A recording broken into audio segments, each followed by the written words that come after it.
Welcome to Seek Reality with Roberta Grimes. Joyous conversations about what the afterlife evidence and modern science combine to tell us is true about our one reality. You have nothing to fear. You are eternal and you are perfectly loved. Knowing the truth changes everything. Now, here's Roberta. Welcome to Seek Reality. I'm Roberta Grimes, and I'm so glad you're with us today. You know, we have talked several times here on Seek Reality about the rapidity with which the veil between worlds is thinning. And this is nothing we're doing, but rather we were told decades ago by people who are not really dead at all that the consciousness vibrations of humankind have sunk in the 20th century so deep into negativity that we can no longer really fix it on our own. So we need really expert help. Therefore, beings at the highest level have told us they were planning a progressive thinning of the veil, and that's what they call it, the veil between worlds. Just enough so they can assist us with the process of raising the Earth's consciousness vibrations. I'm not especially psychic, and frankly, I haven't been paying much attention. I've hardly thought about this in many years, but suddenly within just the past few years, I've been hearing more and more about the very much enriched everyday communications that people are having with their transitioned loved ones. Believe it or not, and I've said this before, some widows are even getting nighttime visits from their deceased husbands in order to continue their sex lives. I didn't believe that the first time I heard it, but I've heard it enough now that I'm starting to believe it, which I think that's kind of amazing. Our guest today is Ward E. Barcafer, Jr. Ward's wife of 33 years was Suzette Shockley, who physically left him in 2016. Then, to his astonishment, his Sue soon began to communicate with him in amazing ways. His new book is called Conversations from Heaven, Advice and Guidance for My Beloved Wife. It was recommended to me by a dear friend of mine who also is a friend of his, and we're both grateful to her for making this connection. My dear friends, we are entering an amazing new phase of Earth life now, right now, in our own lifetimes. This unprecedented experience in all of human history is making it possible for us to know during our waking lives that we really are eternal beings. For thousands of years, people have been born and struggled through their lives here, and then they've died, and they've been amazed to find that they actually weren't dead after all, but they had just returned to their real lives. From now on, more and more people are going to live on Earth already knowing for certain that all of this is just a bad day in school and joy is going to come in the morning. Ward and Sue are among the first beneficiaries of this thinning of the veil. They are ambassadors now to all of us. Ward, welcome. I'm so glad you're with us today. Well, thank you. Thank you. I'm glad to be here. Very, very glad to be here. Your story is such a beautiful one. I have to tell you all parenthetically why I think this is such an important book. I spent, as you know, decades studying especially what we have learned in the early part of the 20th century, several hundred communications with the dead through deep trance mediums, and also some channeled work and putting it together. And it was all consistent, and it was all in depth, and it all made sense. And ever since then, I've been getting bits of more information. And one of the things that sometimes has happened, not nearly often enough, is that I have read something and known, because of all the things that they were saying, known that this was real, that this was a real communication.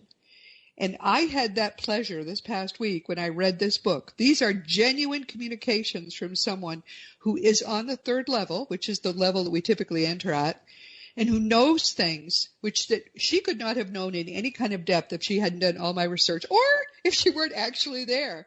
So this is a significant and important book, and the work that they are doing together, Sue and Ward, is, I think, a blessing to all of us. So that's why I'm excited about this. But first, Ward, let's hear a little more about Sue. What was she like in life? What happened? Well, just to start over, just to begin with, what happened is that I had gone to church most of my life, actually the Presbyterian church, and even though we talked about Easter, we talked about Christmas and the resurrection of Jesus, but it really never hit home that there might be some kind of life after death. So once we died, that was all there was to it. It just that was the end of our life completely. And it's very interesting, Roberta, that there was an associate minister at this one Presbyterian church who was diagnosed with a liver cancer, and that he was going to be dead within 6 months. And even though he had talked and preached for years about the fact that there was Jesus that was crucified and arose, and talked about Easter and talked about Christmas, I don't believe he believed it himself on a personal basis. Yeah. Because I was over there one day, and he wasn't preaching, but he was sitting out in the lobby, and I walked up and said, "Hi, how you doing?" He said, "Well, not very well. The doctor tells me that I'm going to be dead within 6 months because of my liver cancer." And of course, I commiserated with him, and I said, "Well, John, there really is not any death. Let me tell you what happened to me." So I went ahead, Roberta, and told him the story that I'm about ready to tell you about, that there was no death, that there once our body dies on earth, that our personality, our consciousness, who we are, moves on to a new level, a new realm that we call heaven. So I explained the whole thing to him, and all of a sudden it dawned on him, this associate minister, that maybe there was life after death. And all these years, it was just unbelievable to me that he had preached all this, and yet I don't think he personally believed it himself. Many don't. You're absolutely right. So how did it work out for him? Was he happier then as he approached his death? Oh yeah. We left. I left, and he was very enlightened. He said, "Well, maybe when I die, I'll go to heaven." I said, "Well, you're going to go to heaven, believe me." And that was kind of the end of the conversation. Think about it. Yes, that's wonderful. Yeah. Oh, so Roberta, what I'm coming to is the fact that even an associate minister in a church like that did not personally realize that there was life after death. So that's kind of where I was coming from when Sue passed away. I was just devastated with grief. I just thought it just absolutely devastated. She died in the hospital in the ICU, and really what happened is that she had a brain tumor operation 6 months earlier, and the operation was pretty successful, except because of the size of the brain tumor, there was a nerve that was cut in her brain, and so she was not able to swallow. So she had to have another operation very quickly to have a tube inserted into her stomach, so she could go ahead and swallow and drink water and have. I'm so sorry. Actually had the water and food, Roberta, inserted through the tube in her stomach, and so that's kind of where we were with it. So she was that way for 6 months, and of course in a wheelchair, and I had learned how to feed her, and I had to feed her 2 or 3 times a day, and help her in the bathroom at night. And she was getting along pretty well, and we thought she was getting along okay. And then one night, in the middle of the night in February, she awakened and she called to me, and it sounded like something was wrong. So I went over there, and I could see that she was not herself. She was could barely talk. She was really not there mentally.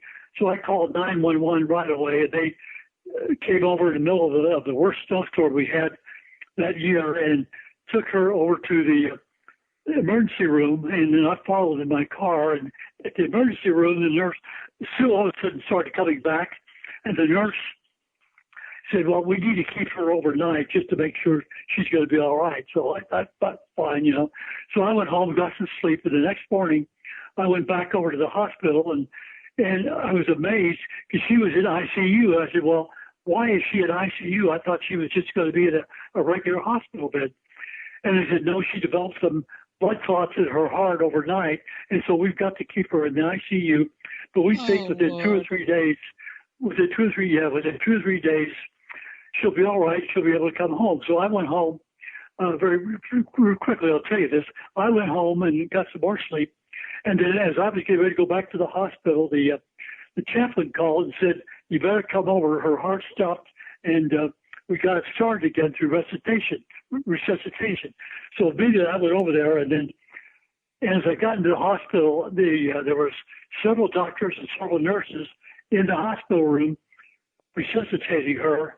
And after a few minutes, the doctor came out and said, "I'm sorry, we lost her." And what do you mean we lost her? She's no longer on this earth. She died. We just lost her. Of course, just absolute grief. My beautiful, lovely wife of 33 years was gone. And the nurse, the primary nurse there at the hospital, put her arms around me and just started bawling, just started crying. And I was crying, and I thought, well, this is the end of my lovely, beautiful wife. So that's kind of how this started.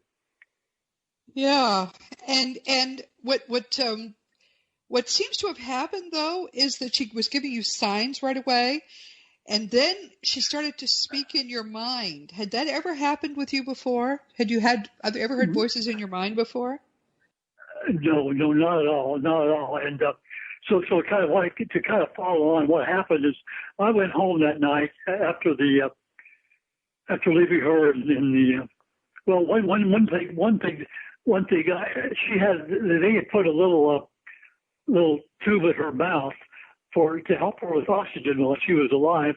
And so I went in and kissed her on the forehead and asked the nurse, "Did you take the tube out of her mouth?" And the nurse said, "Well, we can't take it out until the coroner arrives."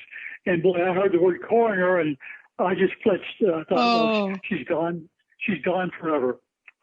Yeah. So Roberta, that night I went home and into the dark and dreary house and opened the door and saw the clothes that she had on before she went to the hospital and thought, my lovely wife will never be coming back to this home again. She's gone and she'll never be coming again. And of course, I was just completely devastated, as you can imagine, with grief, completely devastated. So, tell me about that you began to hear her voice in your mind. This had never happened before, but you knew it was her voice. What happened, Roberta, is I have a home office in the house, and the next morning I was sitting in the home office, and all of a sudden I heard this voice coming through my mind, and it was not my voice. It was a voice that sounded like Sue. Sue is very, very intelligent, had a very high vocabulary, and always spoke in sentences, in complete sentences. So all of a sudden in my mind now, I now know it's called telepathy. In my mind, I heard this voice say, "Ward, I want you to know I'm not dead, that I am alive in a different realm, and I will prove it to you by showing you some signs, maybe sooner than later." And that was the subtotal of that conversation. Wow, I love it. I wish everyone could have that experience. So when did you realize she was alive, though? Did it right away, okay, she's alive, or did it take you a while to believe it was real? Well, she said she was going to send me a sign sooner or later. So that evening I was doing some book work in our dining room. We have a very, very large dining room, and the vaulted ceiling in the dining room has 5 floodlights at the very top of the vaulted ceiling. And I was sitting there at the dining room table doing some book work, and all of a sudden those lights started flashing on and off, just bang, bang, bang, just back and forth like an ambulance or a police car, emergency lights. What is going on? These lights have never flashed like that before in the 60 years we lived there. So I didn't know what was going on. So I turned off the lights and went to bed. It was late. And the next morning, I'm sitting in my home office again, and Sue came through my mind. She said, "Ward, I flashed the lights to show you and a sign that I'm not dead, that I'm still alive." Good for her. Yeah, that is so great. The thing about the book that really blew me away is that she knows about all of these things. She really does, that she couldn't know from even as you know, from even considerable study. And this is a person who is living in the third level of the afterlife. Now, for people who haven't done much study, we talk about 7 levels, and actually there are infinite levels, but call them groupings, sub-levels of 7, and each one has infinite sort of gradations of vibration in between. But the third level is where most of us enter. Nearly all of us do, even if we are going to go higher.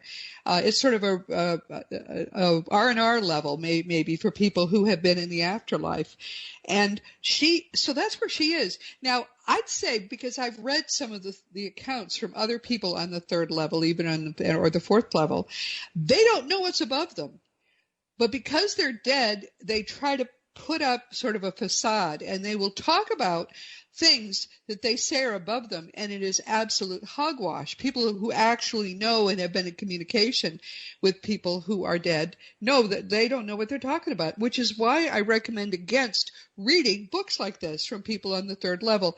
But Sue is very, as you say, she's extremely smart, but she's also extremely honest. She says, I don't know this, I don't know that, but this is what's around me. So what she has done is really very, very valuable. Mikey Morgan, who is upper part of the 6th level, he can tell you all the stuff in between, but Sue doesn't try. What she wants to do is help you know what it's going to be like for your loved ones if they go ahead of you, or for you when you actually get there. And I think it's beautiful. I'm going to read a passage from it at some point here, just so you can get the sense a person who is actually there is giving us this information. To me, it blows my mind. I'm sorry, what were you going to say? Well, no, I'm just going to say what happened is that in our communications, again, like I say, through telepathy in my mind, in her communications, she wanted me to ask her a question. She didn't really volunteer very much. Once in a while, she'll volunteer something, but primarily she wanted me to ask her questions, and then she would answer my questions. And so when I asked her certain questions about certain things that I really wanted to know about that I didn't know about, she answered in complete terms in conversations that I had in my wildest dreams I had never ever thought about. There's a lot of different subjects that I asked her about that she talked about. They're of course all written up in the books, you know. It's really quite, yes. Now, what you did was you did a series of notebooks, right? And then you shared them with friends, and they shared them around. Tell that story. Well, what happened is I started writing down verbatim what she told me into a notebook, and then after I the next day or the next evening, what I would do, I would go ahead and type that into the computer, and then the way the books actually, Roberta, there's 3 books, and what I did, I put all 3 books together. People wanted to have all 3 books into a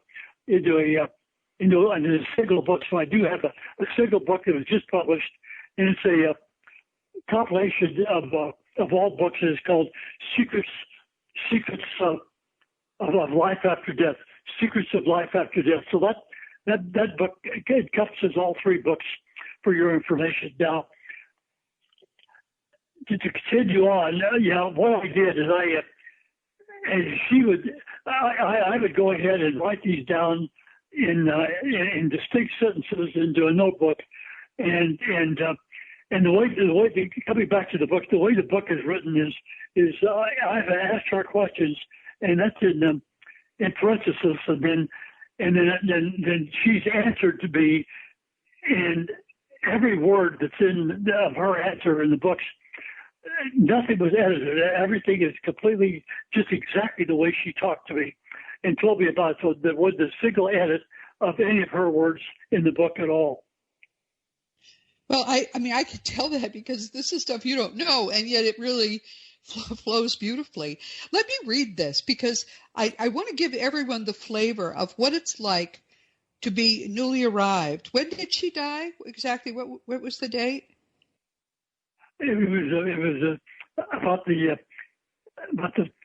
12th of February in 2016. 2016. So she's been there for a few years, but she started telling you all of this pretty much within a few months, right? Pretty quickly. Well, yes and no. The reason there were 3 books put into a 4th book is every day or every other day or every week, whenever I would tune in to her, which I did have to kind of stop and tune in, she kept coming through with new items, new communications for the total of the whole 3 years, and that's why there's so many different books. Each book is kind of built upon the other book. Yeah, well, you put it together quite well. I mean, all kinds of things she talks about. Are there aliens, and what are they like? What were cavemen just like us or not? On and on. Reincarnation, what the universe is actually like, what people do there for fun. She in very, very short passages, she gives us a lot of information for people who maybe you're about to make the trip. You need to know as much as possible. My books are short for the same reason, but this is a first-person account. I can't get over that. All right, everyone, listen to this, please. Sue says. Well, Roberta, the thing about it is a lot of people will talk to their relatives that have moved on into heaven. They talk to them through what they call a medium. For a medium, right? Third person, yeah, medium. And the interesting thing about this, all this happened, and all these conversations have happened without a medium at all. There's no third party involved. It's strictly between Sue and me. And by that I mean it's strictly Sue talking to me. And the reason she started all this is because she realized how much grief and how much devastation I had, and I was just completely overcome by the grief. So she wanted to let me know that she was not dead, to help me with my grief. And she also said we're supposed to write a book to help other people with their grief. So the whole point of all this is to show people that there is no such thing as death on earth, that there's a new life after our body dies. But you didn't know any of this, right? You hadn't studied the afterlife. You didn't know any of the fine details of what it's like there, right? Right. I didn't know anything about it. In fact, once the light started flashing, and by the way, that happened 2 nights in a row, the flashing lights in the dining room 2 nights in a row. And I thought, I knew something was happening. I knew Sue was trying to talk to me. But what I had to do, Roberta, I had to start looking and researching, and the books that I read, and a couple of these books were actually copies of books that were written 100 years ago. Everything that Sue has told me has been validated by all this outside research. So there's nothing that she told me that has not been validated. One thing I do want to mention, there's a professor at the University of California in Bakersfield who I happened to be able to meet at a convention a couple of years ago. And by that time, we had two books. The first 2 books were published. And he gave a little talk on life after death at this convention. And then he was kind enough to sit down with me for a one-on-one for about an hour. And we went over both these books that had just been published. And he looked at them, and he looked at the books completely. He said, there's nothing in these 2 books from your wife, Sue, that I don't understand. There's nothing and so basically what he did, he validated everything Sue told me, and this was from another outside source. Yeah. I have read both of the books you cite, and she goes farther. I know that none of this is copied from those books because I've read both of them several times. The person you talked about discussing this with is Dr. Stafford Beatty, who is a very prominent expert. You didn't get this from him either. That's what I'm trying to stress, the fact that you didn't get this from anyone except Sue. Sue knows what she's talking about. All right, now I'm going to read this. She says, my house sits just outside the area of all my classrooms and close to the halls of learning. In fact, I can walk to them from here. I am located in an area with other houses around me. It is a very pleasant area. I can look out on a beautiful, serene lake and see people fishing there. The water is cobalt blue and very sparkly. There are folks boating in canoes, just whiling away their time, although, of course, time is a misleading word here, since there is no time. All is serene. My house also sits in a large, beautiful green grass field. My flowers in my flower bed are of a beautiful glow of colors, large blooms smiling in the sunlight. Of course, our sunlight is not from the sun. I use that so you can imagine my beautiful yard. The sky is a gorgeous blue like your Colorado skies, but we do not have any clouds since the weather here is always perfect. It is not boring since there is much to do, as I've mentioned with all my varied interests. Now, everything she says there is not only true, but is true in odd ways. For example, the fact that there is indirect light, that light is actually love, believe it or not. It shows up as light there. And the fact that there are, in a minute she's going to talk about the mountains. This blew me away. Okay, think of what you have heard and seen in pictures of the rolling hills and green fields of the state of Kentucky. Imagine my house with our little village set among green fields in a lovely summertime. Our sunlight is a glorious color of gold and light yellow, bright but easy on the eyes. That's a very important point, because that light it doesn't make your eyes squint. It's very much brighter than sunlight, but it doesn't affect our eyes. She says, in the distance are mountains with what appears to be snow-capped peaks like your beautiful Rocky Mountains. She could not have known that if she wasn't there. That is a fact. We hear it repeatedly. That's the North American Summerland. And it blows me away. She mentions the mountains. The snow appearance is deceptive, as our weather is always lovely. The snow appearance is really a blue-white light you may see on Earth in the early morning.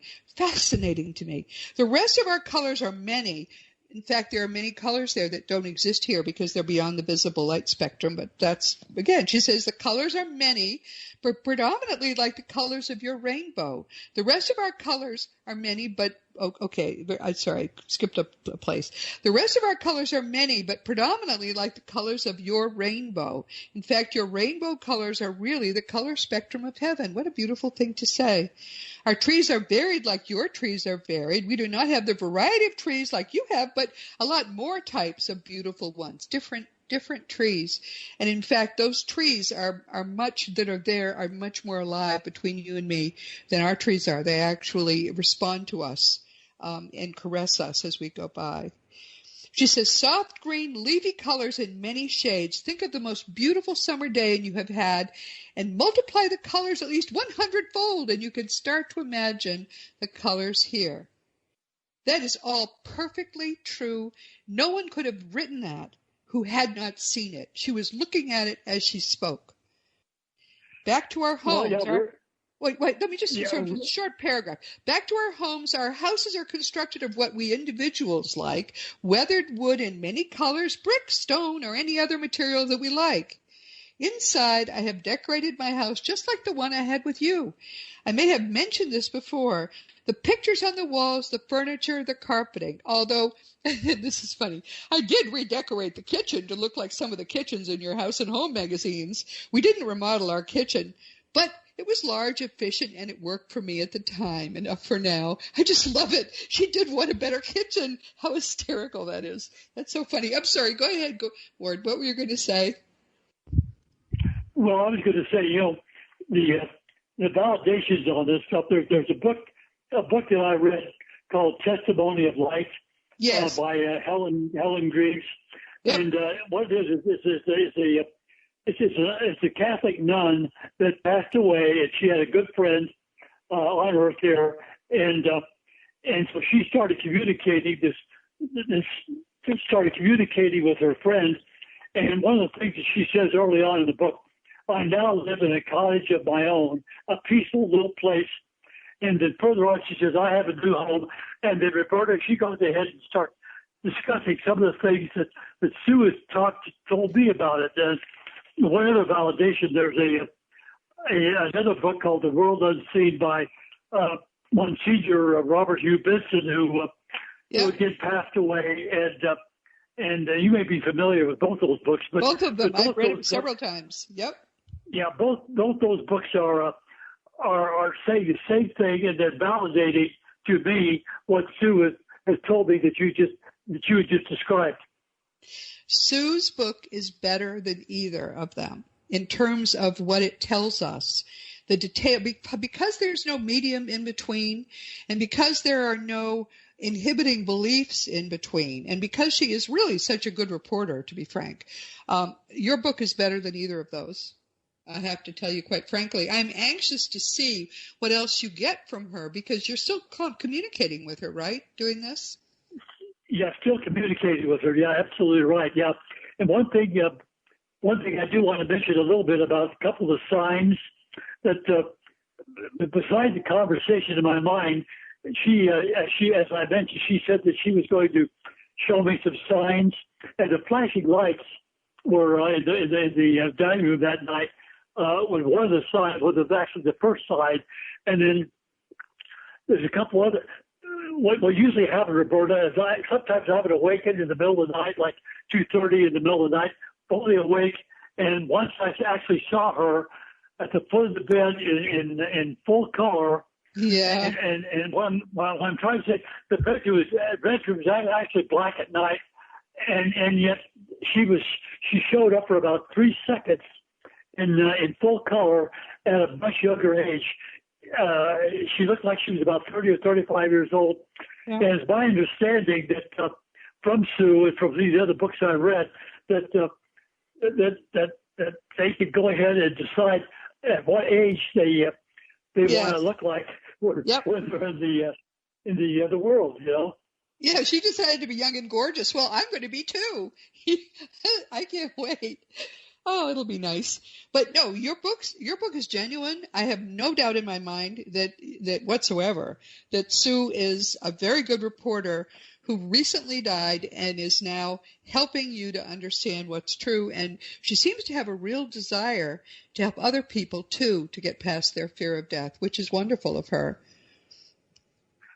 Absolutely, yeah. That's one of the main reasons that she wanted me to take her conversations and put them in a book, and it's like I had mentioned earlier, to help other people is so good, because a lot of people they were like me when they have a loved one that dies, then they're just completely full of grief, and they don't have any idea whatsoever that there's a complete new life after our earthly death. No, it's really that's what I'm trying to do, is help people understand. Death is really an event of remarkable little import to the people who go through it. They're glad to have gone through it, but it really is. You'd be surprised what a little deal it really is. One of the things Sue does is talk about a lot of the why and how of life. She understands really quickly that this is a process, that she's undergoing the process, and that it will be up to her how much time or how little time it takes. For example, here's a little short passage from her. Some of us are content to just live on the level that we have encountered upon arrival here, and if it is a pleasant life, why not? Others want to become closer to God, and many times they have to develop more love and can do that only through the environment of earth. That's true. I am taking my new life in stride and do not know now what I want to do in my future. I know that I do want to wait here for you, as you will come someday, and then together we will determine what we want to do. I love you. Sweet. This is so sweet. I love you. And as you know, our souls put us together as soulmates for eternity. This is what I want to do, and I assume you want us to remain together. I know you must miss me, but someday we will rejoin as a married couple. That's it for now. What a beautiful love note.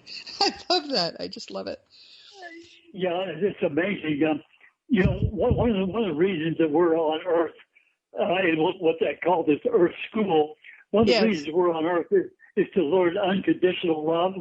And Sue and I had a wonderful marriage for 33 years, and there's another book out that said that there's a book out that says there's a reason for everything.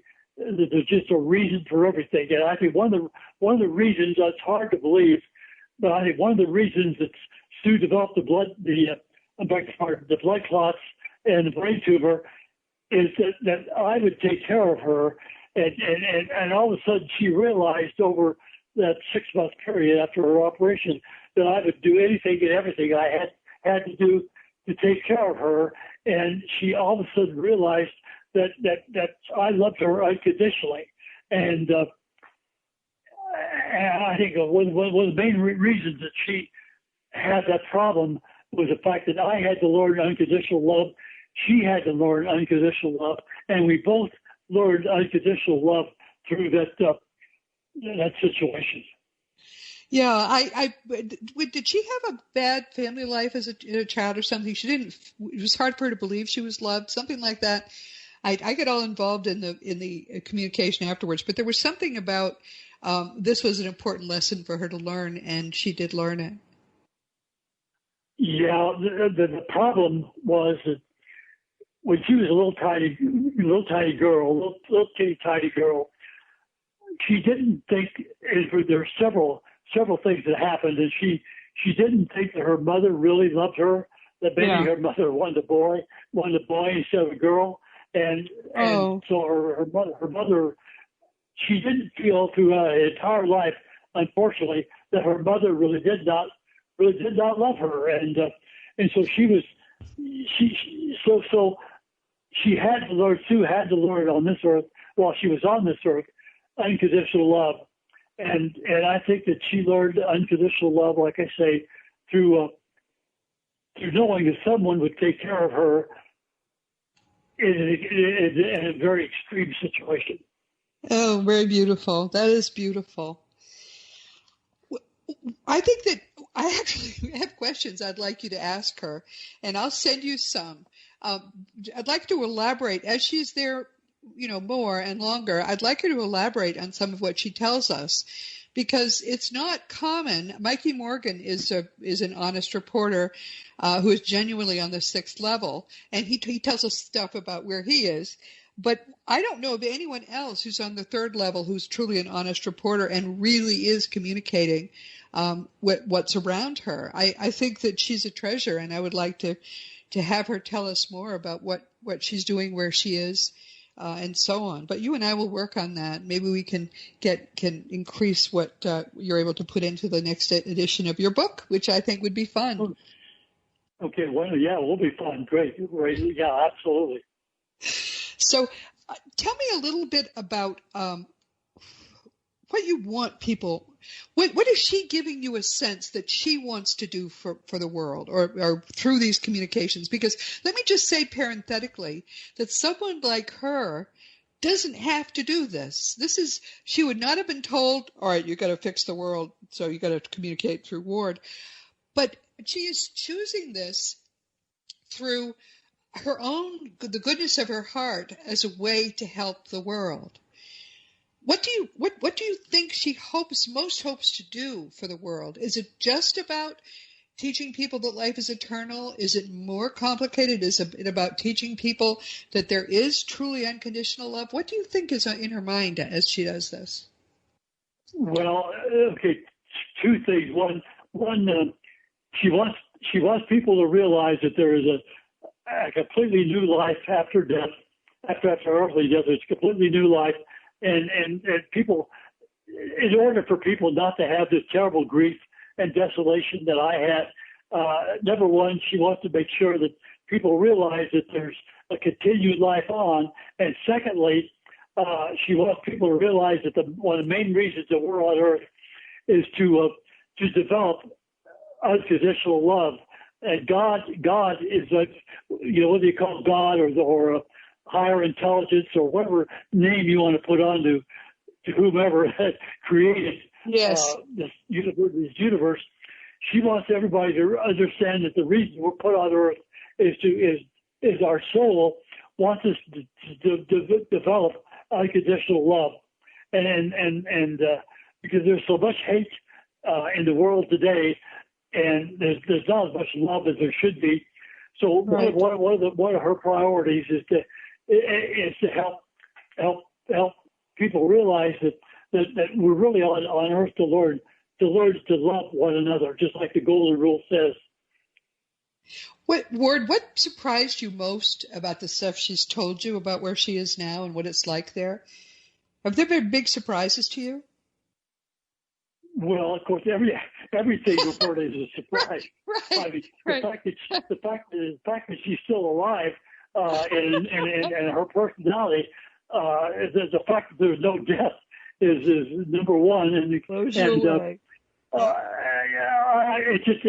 it's just mind-boggling to me what's happened in the last 3 years. From the time that she's passed on, Yeah. some of the things that in these books that she's told me are just unbelievable. That I had never, like I said before, I had never, ever, but it's possible in my mind, been able to think and understand what she's now telling me about all kinds of different things, different subjects, you know. I mean, I was interested in a few things. What she had to say about alien beings, which we know are abundant, but she knows that they're part of the same consciousness we are. That's the thing that really gets me. She has a lot of understanding of that she's obviously a lot more thoughtful, and I'll bet she asks a lot of questions to try to get a better understanding. But she doesn't claim to know what God is. She doesn't claim to know things that are above her developmental level now, which is, I think, very impressive. The first person communicating from the third level who has been like that I have ever heard of. So, again, kudos to her. We're going to see what more she can tell us, you and I. But now we're coming to the end of our time. Are you willing to hear from people? Do you want us to give out your contact information, or just signs from Sue, signs plural, from Sue.com is your website. We'll put that in the materials. What about your email address? Roberta, what I would like to do, I've heard, now that these books have been published, and of course the first book has been out for about 3 years, the second book has been out for 2 years, and the third book was just published this spring, and then the compilation that was just published a couple of months ago. But I've had all kinds of people, even from England and around the world, contact me and tell me their stories.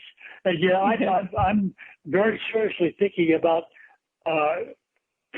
publishing another book with the stories, of everybody else. Yes. So yeah, to answer your question, yeah, I would love to have people contact me, and I would prefer they would contact me by my own personal email, if that's all right. Okay, sure. We'll be happy to give everyone that. But yeah, I spend a good part of every day just talking to people by email, usually, sometimes by phone. You're right. Everyone has stories. And, this is happening more and more now. I've been doing this work for 10 years. In the beginning, when I would speak before groups, I would feel I was speaking a foreign language. Everyone was looking at me blankly. But within a few years, the awareness of what is really going on hit more and more and more people, and suddenly I'd be looking out at people smiling and nodding, and it didn't take that long. It was like by 2012, 2014, it was already such a difference. So what you're going to have is going to be so much fun, because you're going to be able to have so many people that need to hear what you can tell, and they already know a lot. So it's like a love fest when people get together who already have done a lot of study. You have so much joy ahead. She's giving you such a gift. So thank you so much. Consider yourself hugged, and we'll be in touch. What I would like to do, could I give out my email, or would you prefer I did not do that? Oh, no, we can do that. Go ahead, say it. Well, it's my first initial W, then my name, Barcafer, Barcafer, W Barcafer at AOL.com. W Barcafer at AOL.com. And I respect everybody's stories. And if I do publish a book about people's stories, I obviously will change the names. So anyway, yeah, I'd love to hear from anybody I could. Yeah. It's going to be if you're driving, it's going to be in the notes, so you won't have to drive off the road to write it down. But yeah, this is so great. Consider yourself hugged. And meanwhile, everyone, this has been Seek Reality with Roberta Grimes. I'm really glad you were with us today. Please never forget that you are a powerful, eternal being. You never began and you never will end. And when you really get that, it changes everything in your life for the better. Next week, we'll be talking with Paula Lenz, who will be with us for the second time. Paula's life was changed forever when her brother Don died in an auto accident in 1983, and she had what amounted to a shared death experience with him. She was with us 2 years ago to discuss her book about her ongoing relationship with Don called Driving into Infinity, Living with My Brother's Spirit. Here's another person who's communicating all the time, right through the veil. Don has inspired Paula to become a much more spiritual being. And now next week, she'll be here again to share sort of an update on some of the things that have happened in her life since we last talked. Among other things, she's going to be sharing with us something that she has developed called Melded to Spirit Technique, or MIST. I'm looking forward myself to hearing about that. Paula Lenz is a lovely being in every way. You're going to really enjoy getting to know her better, so please be sure to join us next week. And of course, this week we've been talking with Ward Barcafer. Ward was not an afterlife expert until his wife, Sue, transitioned and made him one. He's a sales executive and entrepreneur. He was married for 33 years to a woman who I think is gifted at what she has chosen to do and is going to be a real asset to the world. In point of fact, I think there are going to be more and more stories like theirs. I think this is the first of many cases in which people have made it their gift to the world to try to help us all understand there's absolutely nothing to fear. Love never ends. Sue has told Ward that she wants him to spread the truth as broadly as he can, and I'm thrilled, frankly, to have the opportunity to help them do that for you because what they are doing is genuine. Their book is called Conversations from Heaven by Ward Edward Barcafer Jr. It's very brief. You can read it in one sitting, but it packs a powerful punch of such wonderful positive news that I really recommend that everyone read it. As you know, my own nonfiction books are Liberating Jesus, My Thomas, The Fun of Dying, The Fun of Staying in Touch, The Fun of Growing Forever, The Fun of Living Together, and soon The Fun of Loving Jesus, Embracing the Christianity that Jesus taught. For young children, we have The Fun of Meeting Jesus, and we'll soon have a second children's book, too. When I get around to writing it, there are illustrations. I never can find the time. If you want to talk about any of my books, or if you want to talk about anything at all, you can always contact me, through the green contact block on robertagrimes.com. It can take me days sometimes because I spend a good part of each day answering emails, but I do answer every email, so make sure, please, that you give me your correct email address. Past episodes of Seek Reality, going back to 2013, are available in a lot of places. Our home is webtalkradio.net, but they're available in a lot of other places, too. And if you just want to get what's the latest, you can always go to the iTunes store and for free get the Seek Reality app, and that you'll get the new episode each week. My dear friends, my whole purpose in doing this is to help you get in just a few years' time all the information it has taken me 50 years to assemble. I did it the hard way, so you don't have to do it the hard way. It can take you probably a year and a half at most if you want to devote some time to it, to develop as much knowledge and understanding as I have now. This is all real. It's all true. It's beyond belief wonderful.